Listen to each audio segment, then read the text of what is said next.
join me in giving our warmest and most enthusiastic Emilian welcome to our commencement speaker, Miss Gretchen Ho.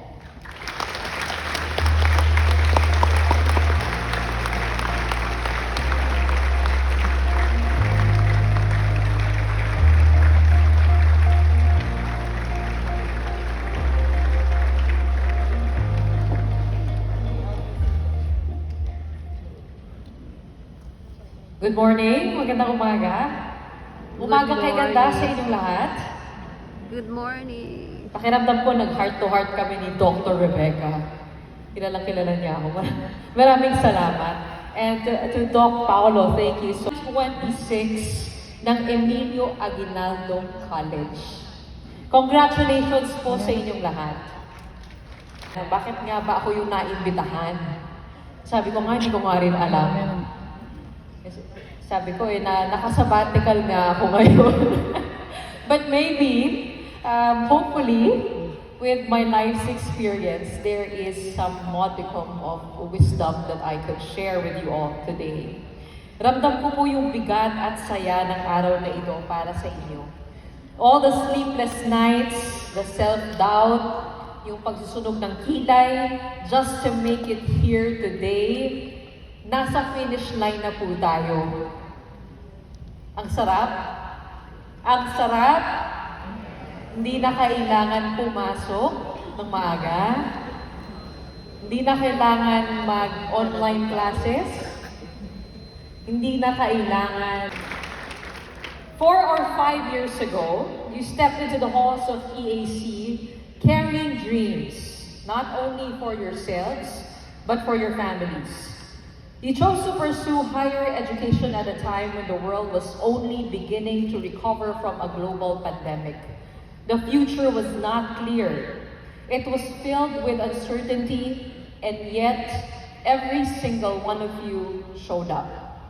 Mahirap man ang blended learning, you managed to adjust, to keep and stay focused even when distractions, anxieties, and yes, doom scrolling were only one swipe away.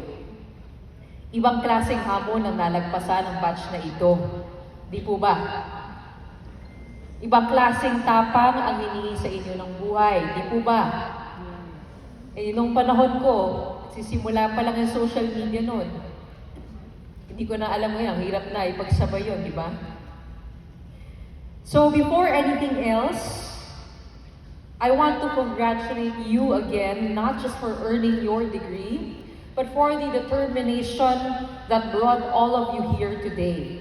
Ang diploma ninyo, panghawakan ninyo yan. Because you earned every bit of it. Ang sarap-sarap ng tagumpay na pinaghirapan. Katulad na lamang ng kwento ni Alex Fiala. Sino dito kahapon? Yes. Na mula 4 na taong gulang pa lang naglalaro na. Sa murang edad, iniwan niya ang Pilipinas, ang kanyang childhood, ang kanyang mga kaibigan, para mag-training sa Rafa Nadal Academy sa Spain. Dumaan siya sa maraming masasakit na pagkatalo, dahan-dahang hinubog ng panahon, at ngayon nagmamarka na sa world stage bilang highest-ranked tennis player in Philippine history. Number 28 po siya. Katulad na lamang ng kwento ni Heidelin Diaz na dumaan sa 4 na Olympics bago nakamit ang ginto. Nakapasok siya sa Beijing Olympics bilang isang wildcard. Nag-DNF sa kanyang pangalawang Olympic stint sa London. Nag-silver sa Rio. At finally, nakamit ang unang Olympic gold ng Pilipinas sa Tokyo. Kung papansin ninyo ang kwento ni Alex at ni Heidelin, ang haba ng kanilang story arc, hindi ba? Hindi nangyari ang tagumpay sa isang bagsak. Minsan pababa, minsan pataas, minsan paikot-ikot, at minsan bigla na lang may bubukas na bagong daan.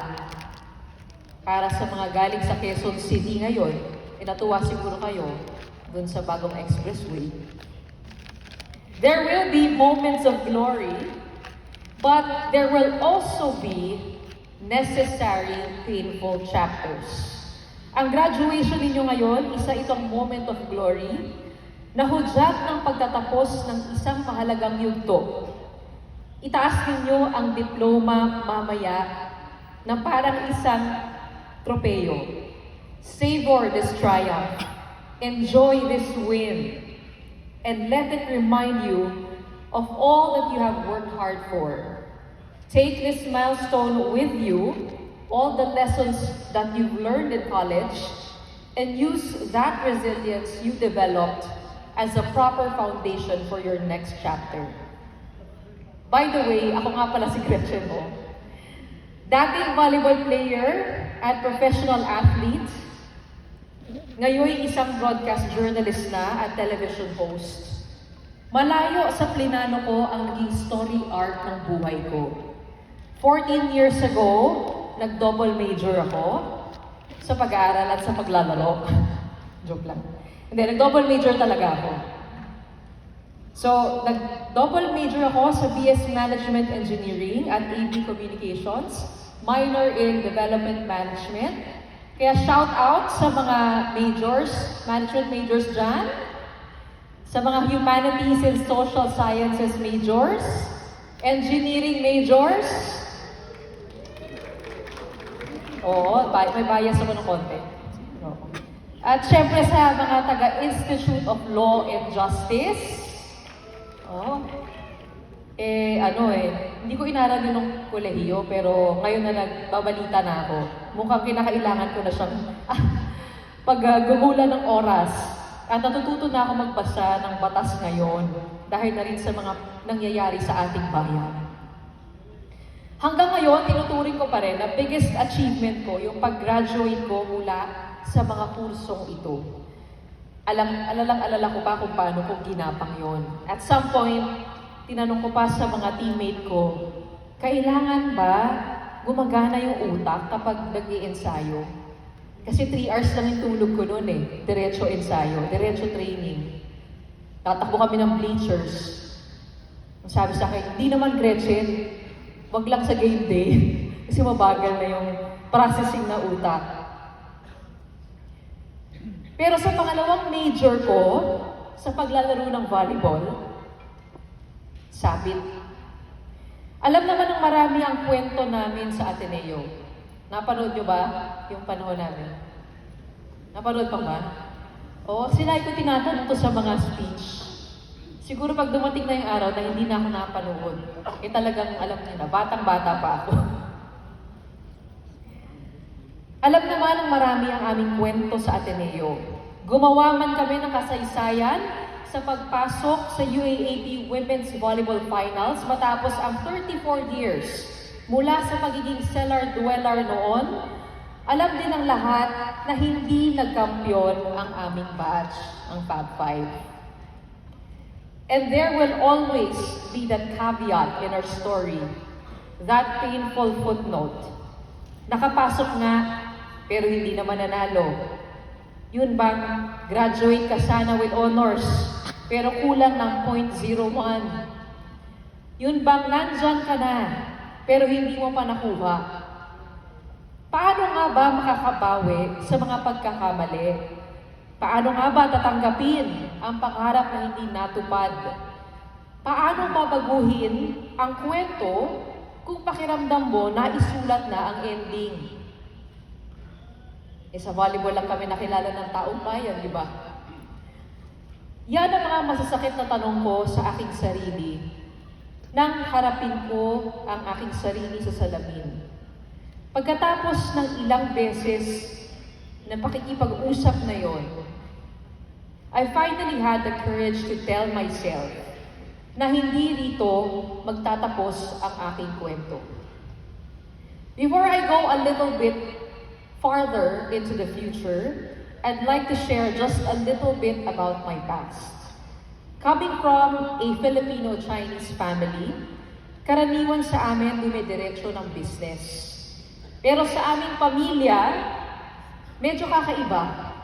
Ayaw ng magulang namin na magnegosyo kami. Not because they don't believe in entrepreneurship, but because they knew for themselves how painful it could be. They experienced firsthand how technology could completely transform an industry. They first found success selling camera film. Sino ba rito naabutan pa yon? Taas kamay? Oo, date yourself. For me, ahente po kasi yung daddy ko noon. May maliit lang na tindahan sa Subaran sa Maynila. Naglalako ng film. Yung maliit na yon. Dinideliver yung mga ito mula sa kanilang tindahan papunta sa mas malaking printing shop para mapadevelop para sa mga customer. At sa sipag at syaga, nakaipon din ang pamilya namin para makapagpatayo ng sariling Photoshop. My dad was the breadwinner of his family of 6 kids. Yung pamilya pa lang nila yun. My mom was the financial accountant in the equation. Gumanda ang buhay namin dahil sa film. At nagkaroon pa nga kami ng DVD store noon. Yung Video City, naabutan niyo pa ba? Oo. Pero anong nangyari?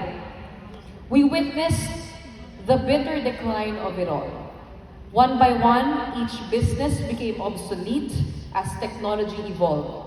My parents had to endure one setback after another, from stores closing to having uncollected debts to the constant uncertainty of wondering whether the next business gamble would finally pay off. Kung ano-ano ang sinubukan nilang negosyo, may 3M pizza store pa nga kami. Until eventually, thank God, we found stability in printing. But that only came years after adapting and starting over. As children, we never fully understood what our parents were carrying. They did everything they could to shield us from financial worries and to send us to good schools. Siguro nakaka-relate ang mga magulang dito, ano? Yes. My mom somehow always had an extra 100 pesos to give us as allowance. And my dad, konting lambing lang mula sa kanyang paboritong anak at unika iha, ako po yun, nakakahanap ng 1,000. They always had something to give. Pero paminsan-minsan din naririnig namin mula sa kanila, anak, huwag na tayo muna magbukas ng aircon. Magtipid muna tayo. Wala na tayong driver, ha? Magpapawas na tayo ng tao sa bahay. Huwag na tayong mag-travel. Mas okay naman dito sa bahay.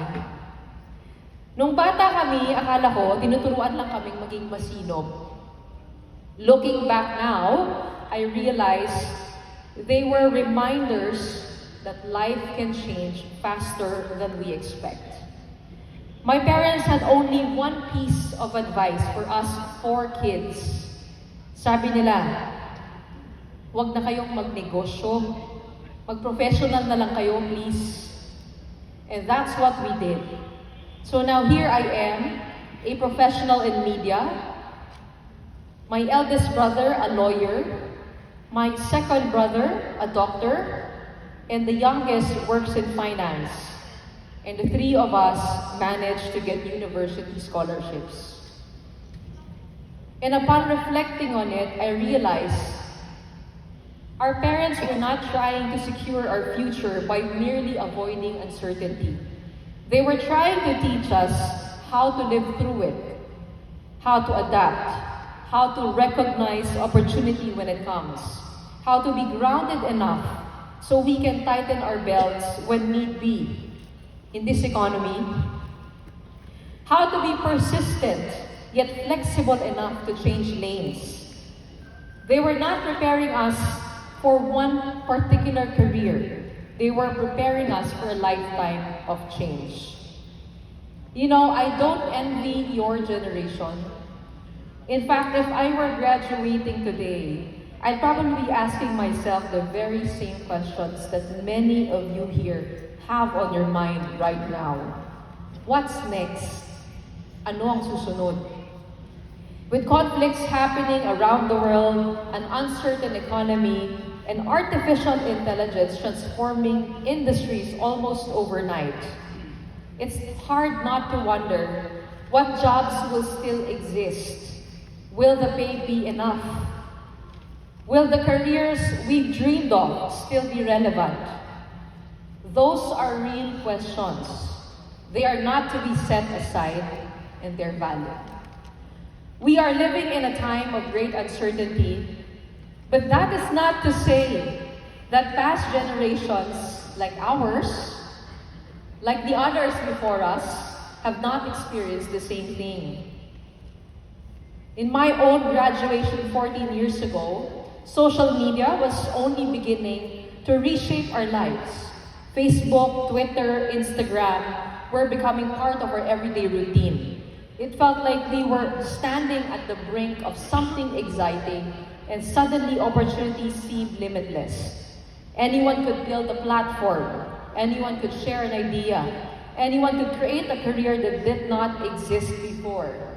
What we had back then and what you have now is a blank slate. Kaya naman, nung nagkaroon ako ng pagkakataon makapasok ng media dahil sa volleyball, my parents urged me to take the opportunity to do TV, even if I had no knowledge.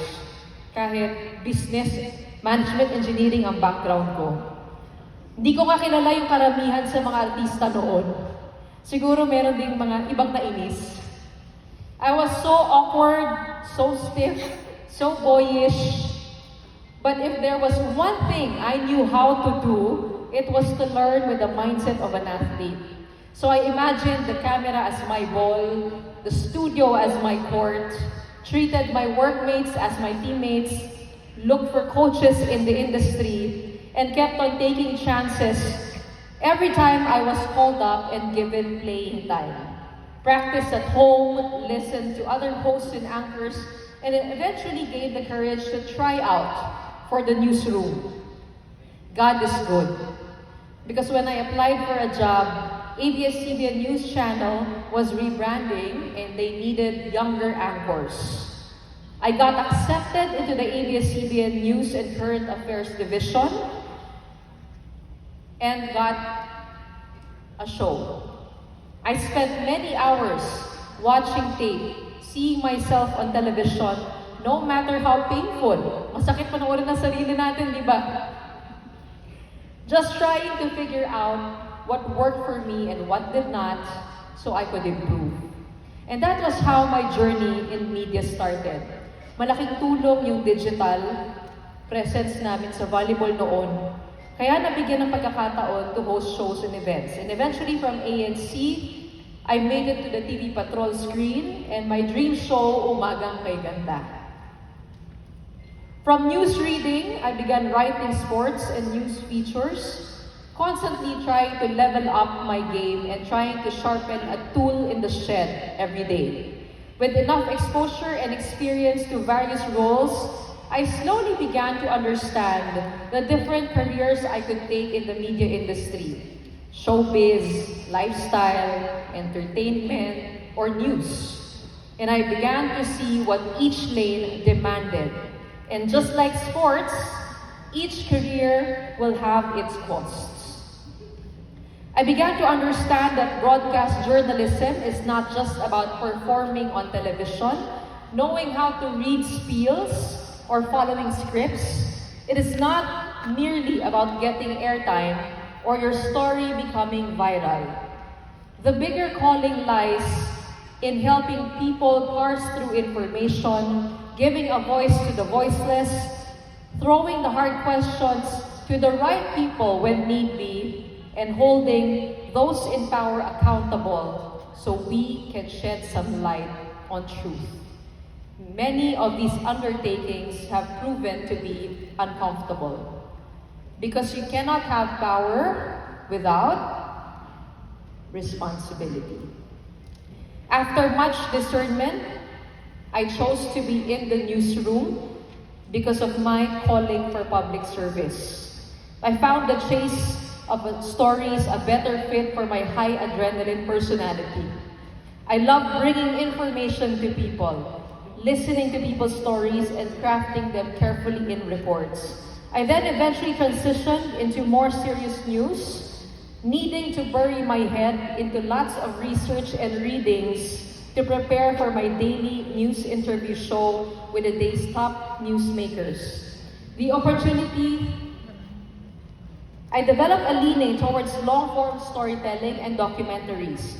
The opportunity to sit on the anchor's chair and to report from the field I know are privileges given to us by the public.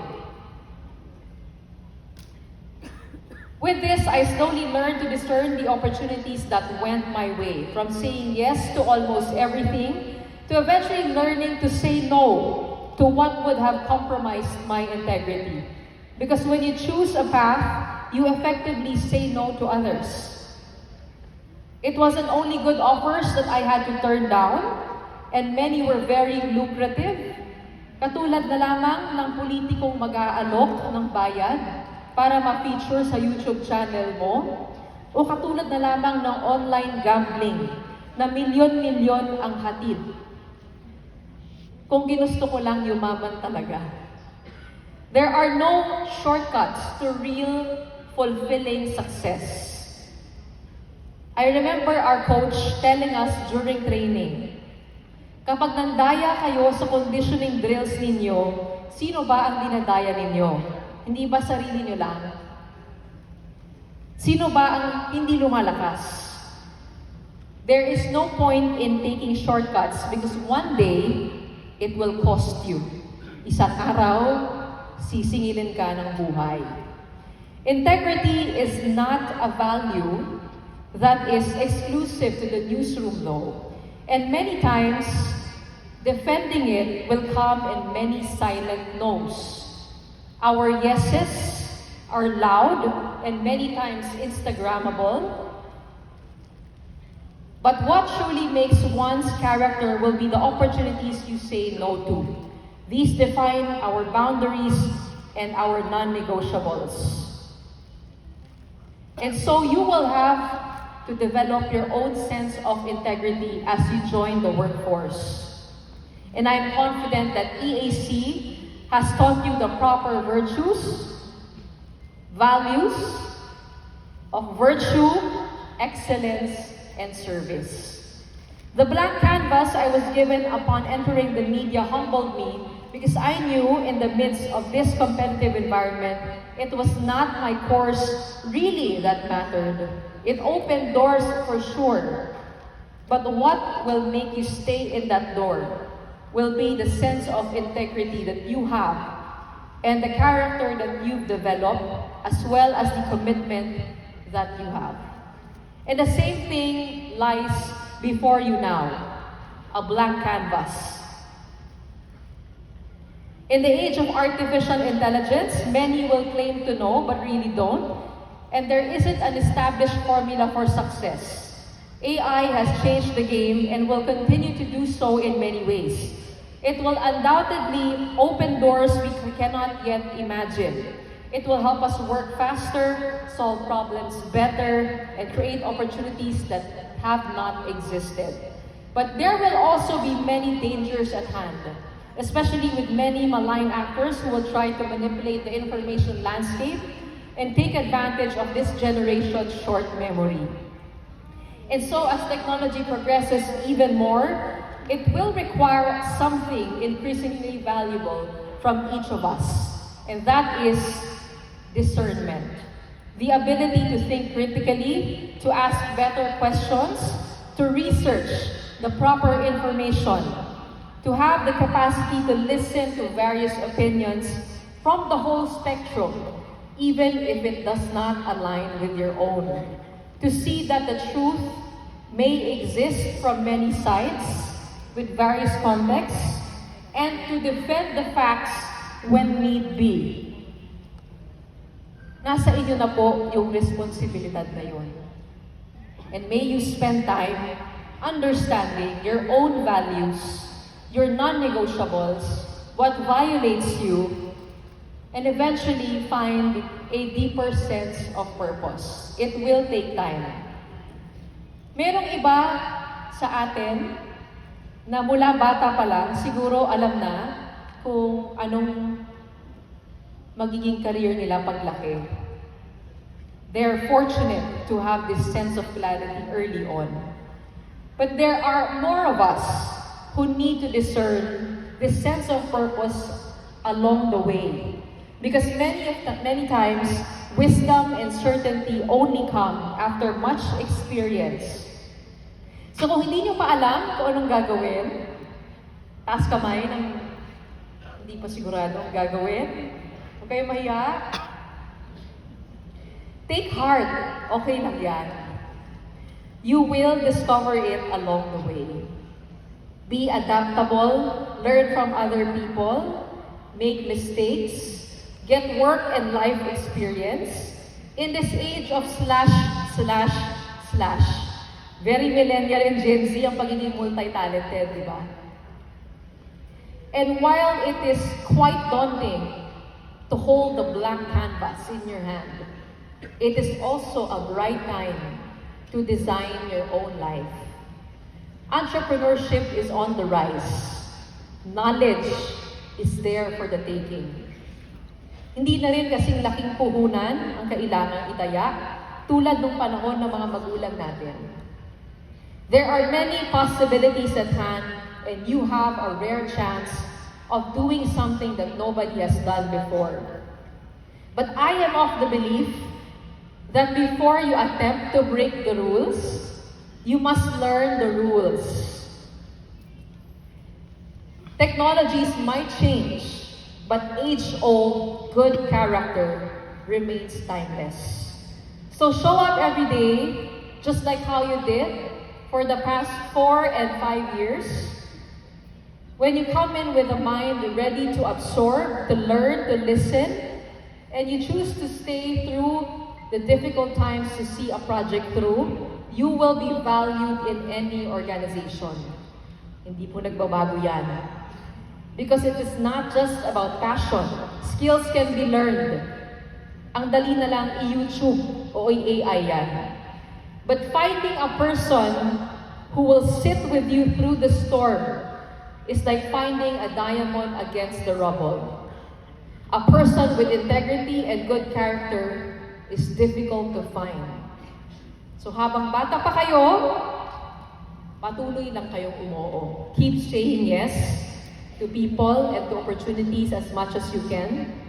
Alamin ninyo kung anong ayaw ninyo, anong gusto ninyo. Understand your own habits. But know that you can change them. Listen more than you speak. And only then, after some experience in life, can you find your nose. And I tell you, when you figure your nose out, hindi ilong nose, N-O, those will be the ones that will define who you are. Kanina sinabi ko, nasa finish line na tayo. Nasa finish line na po tayo. Totoo naman. Pero alam ninyo, sa bawat finish line, may panibagong kabanata. Yes. At baka ito na ang unang pagkakataon sa loob ng maraming taon na wala na kayong syllabus. Wala ng class schedule, wala ng grades, wala ng professor na magsasabi kung tama o mali ang susunod ninyong hakbang. Kayo na ang magsusulat ng mga bagong kabanata. At alam kong nakakatakot yun. Dahil marami sa inyo nagtatanong ngayon, ano nga bang susunod? Pero baka nga naman, hindi naman kasi certainty ang kinakailangan natin. Maybe what we need is another C, courage, to continue on despite the uncertainty. And that, for one, I believe, you, Emilianos, are not in lack of. Tama ba? Matatapang, mga graduate ng EAC. Nasaan ang mga kapitenyo dito? Oo. Asan ang mga Manilenyo? Oo. Walang nagsalita. Oo. EAC ako ngayon na. Hindi ako, graduate ng ibang school. Joke lang. Tapang na meron si Alex. Tapang na meron si Heidelin. Tapang na meron yung magulang ko na paulit-ulit nagsimulang muli. Tapang na kinuha ko sa aking sarili nung batang volleyball player pa lang ako, na minsan inakala na sa graduation na magtatapos ang kanyang kwento. Life has a way of revealing itself one chapter at a time. So don't be afraid if you have quite an uncertain future to figure out. But understand that you can hold on to that courage that you know from these halls of EAC. Courage is not just about the willingness to wade through uncertainty though. Sometimes it may also mean that you are so certain about something that you are also willing to stand for your own truth, even if it means going against the current and being the lone voice in the room. It may also mean being so steadfast in your values that you can easily smell when something is off tangent. So saan man kayo tinatawag ng buhay, wherever life calls you to be courageous, don't stop showing up. Keep learning, keep serving, keep building character. Because careers will change, businesses will shift, technologies will change, the world will continue to change. Ang diploma ninyo, maaaring hindi maging career ninyo. But the kind of person you become, that is a choice that you get to make every single day.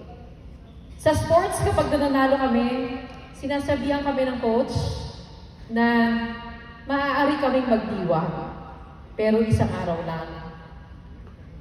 Sa graduation, siguro maaaring ilang buwan. So celebrate today, but tomorrow, begin again. Hindi ninyo kailangan alamin ang buong kwento ng buhay ninyo. Ang kailangan lang ay may tapang kayo isulat ang susunod na kabanata. How do you want that to look like? That, I think, is the most important question that I leave you with. Congratulations, Batch 2026.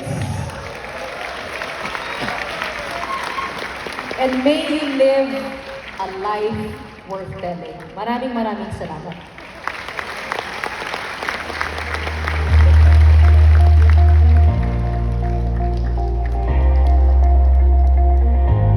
Thank you very much, Ms. Gretchen Ho.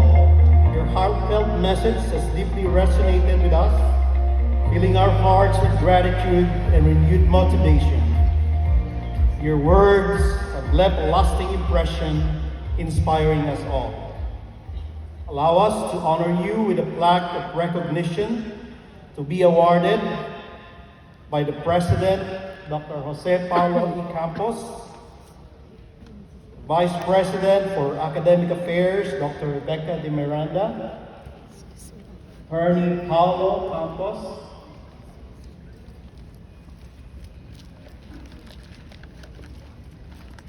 the plaque reads, Emilio Aguinaldo College Cavite presents this plaque of appreciation to Ms. Gretchen Ho in grateful appreciation.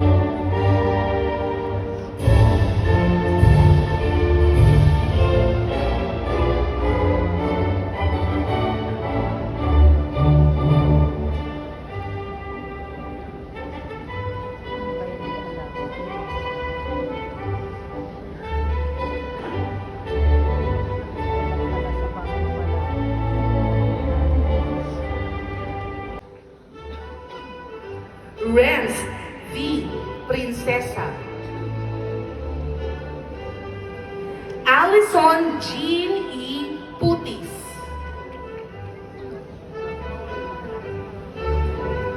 Joyce Lynn C. Ramos. Naka-video ko din yung follow. Jester I. Ranas. Mark Vincent 2025. Nathaniel O. Buhayan.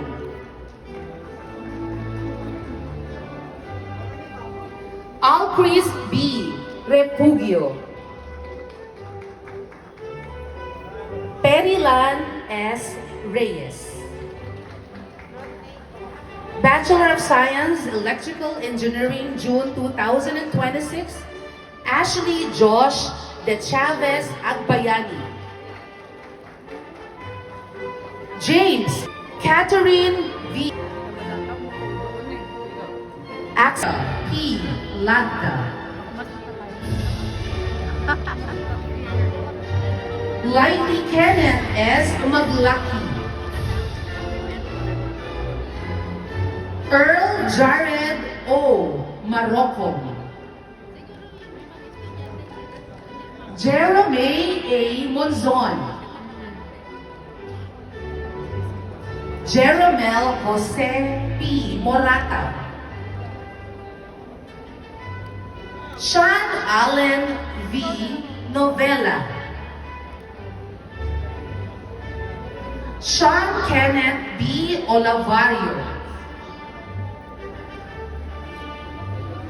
Kenan R. Palacio. Franda V. Solieza. Hi! Congrats! Alexander P. Soriano. Jasper Dave U. Soriano. Engineering Jewitz Andrew R. Bustamante. Ken G. De Los Reyes.